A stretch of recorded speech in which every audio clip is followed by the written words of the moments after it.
Okay, let's talk about your go bag.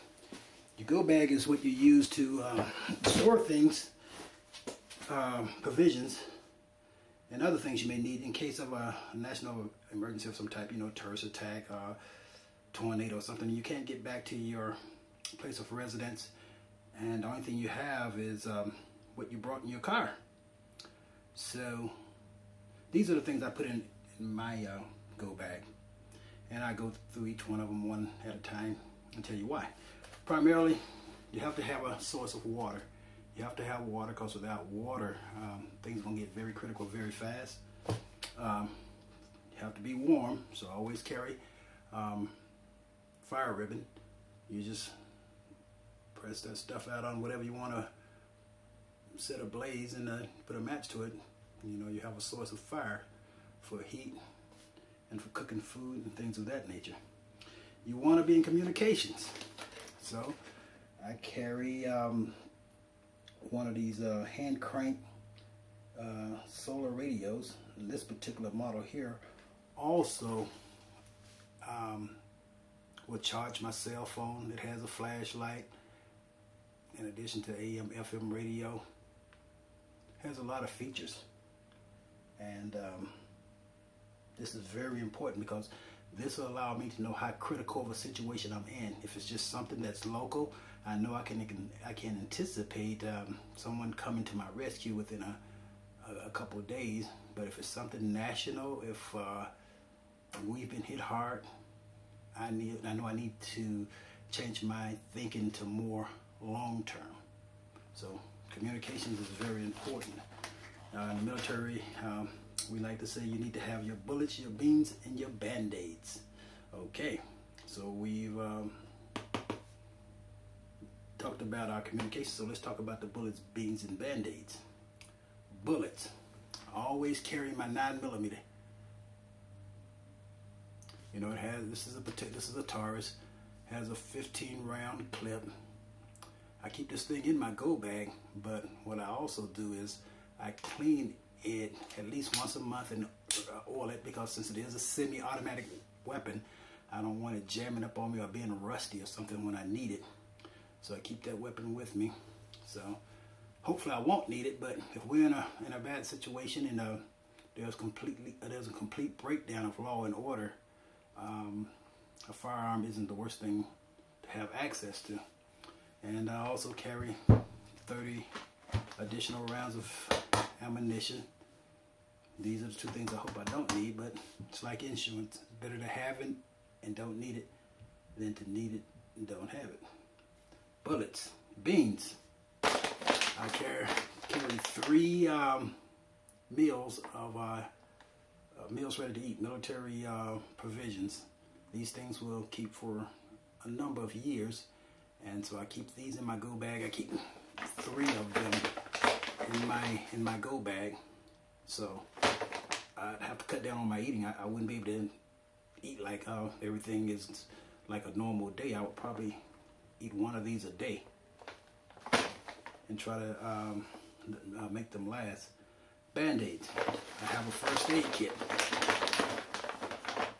This is a standard first aid kit that you can buy at any Army surplus store. You know, this particular one is for 1 to 4 people, and got a list of all the different items that are inside of it. I won't go through each of those, but suffice it to say, if you have minor injuries, you know, you can you know, address those with this here particular first aid kit. Some people also carry like a maxi pad, you know, female maxi pad, because those are great for trauma. If someone's bleeding really badly, best thing to use is a maxi pad, because it's made of the same material that trauma pads are often made of. Although some of these here trauma pads today, they have a chemical that aids in the clotting, so to slow down the bleeding. So that's something you want to consider, but in the crunch, a maxi pad will do. I also carry emergency survival blankets. You notice I have 3 of them here. These things are really, really thin, but they help your body retain heat. It's very important that you have these, because hypothermia, if it sets in, that's all she wrote, it's done.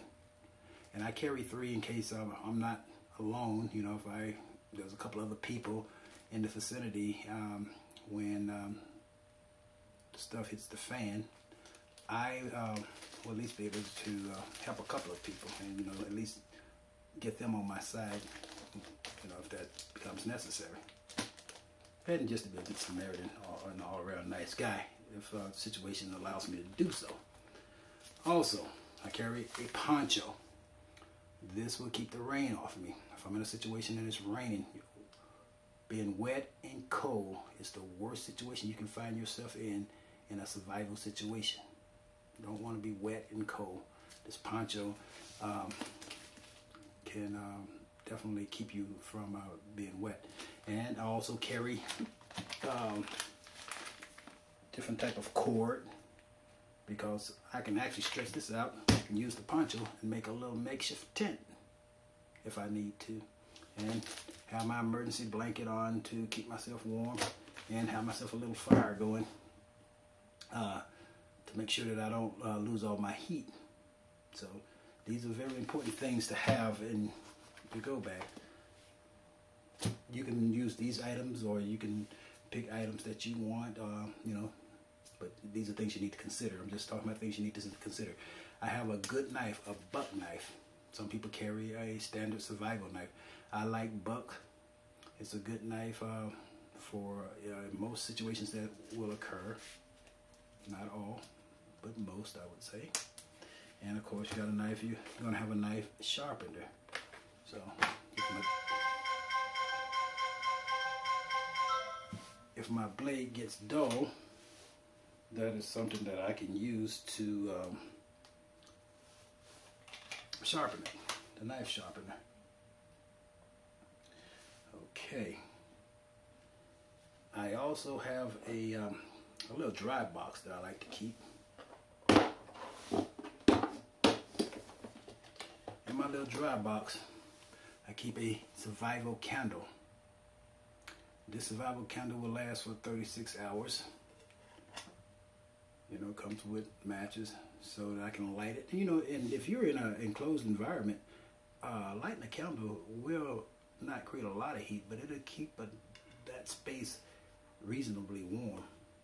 But the main thing is, you know, for cooking, and you got a source of fire if you got other things that you need to ignite to keep yourself warm. That's a good starter. And like I said, staying warm is very, very important. Warm and dry in a situation, in a survival situation. I also carry hand warmers. If it's cold and I need to keep my hands warm, then these will really help. Each one of these pads will keep your hands warm 10 hours. Always carry a whistle. If I'm in a situation and someone's looking for me and I don't want to keep yelling out, I toot on this whistle 6 times at 5-second intervals. That's a distress signal. Let people know that I am in distress. And if someone's looking for you, say there's been an earthquake and you're under debris and you have access to a whistle, then you can blow that whistle and alert people to where you are. Now, this won't do you very much good if it's in your go bag and it's in your car. So, on my key ring, I also keep a whistle in case I'm in a building again, and you know, someone need to know where I am. I have a whistle to alert them to that. Okay. Here in my dry box, I also carry toilet paper. Seems really insignificant until you need it, right? Storm matches. Once again, trying to stay dry, because once you get cold and wet, it's pretty much over.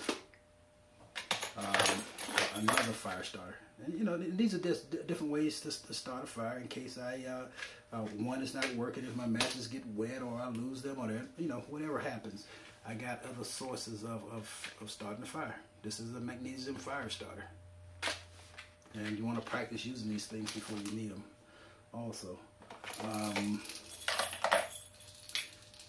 I, of course, have a pair of surgical gloves. these would be packaged up, and you know, I would use them, you know, if someone had a trauma situation. I wouldn't want to get their blood on my hand, not knowing this person. It's not a very smart thing to do, to be touching other people's body fluids. It's not the wisest thing to do. So you definitely want to probably have some surgical gloves. Water purification tablets. In case I come across a source of water, for example, toilet water, the water system's broken down and I need to drink water, I need to have water purification tablets so that I can have access to that water. It's not a very savory thought, but if I can kill all the bacteria in it and then make it drinkable, it can sustain my life. And also, you're going to need something to eat with. So what I have, and you can get these from the typical surplus store, you have a set of knife, fork, spoon. So you have eating utensils.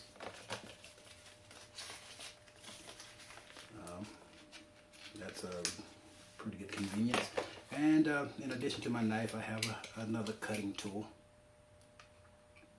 You can use this for anything, you know, if you need something that needs to be cut, that like cord or, you know, fabric or something like that. This is a good device for that. And it also it's a weapon if you find yourself in a situation and it's a deadly situation. It serves as a weapon as well. And finally, I carry a lubricant for my weapon. If my weapon's been sitting in my go bag in the trunk of my car for a few weeks, and I find when I need this thing it's kind of dry, and I can take it out, break it down, lubricate the weapon, because it is a semi-automatic weapon. It has to be lubricated in order to function well and to function as intended. So I keep a lubricant just for my weapon. Oh, I said finally, but I really wasn't finally. One other thing I carry is a saw. This saw, I can cut, you know, timber or, you know, branches and things like that to create a fire. You know, I can sustain a nice fire if I get enough dry timber, and this will allow me to have a better chance of doing that. So these are just things I carry in my bag. You can choose what you want for yours, but you do want to have a go bag. And my go bag is actually, it's just a little backpack.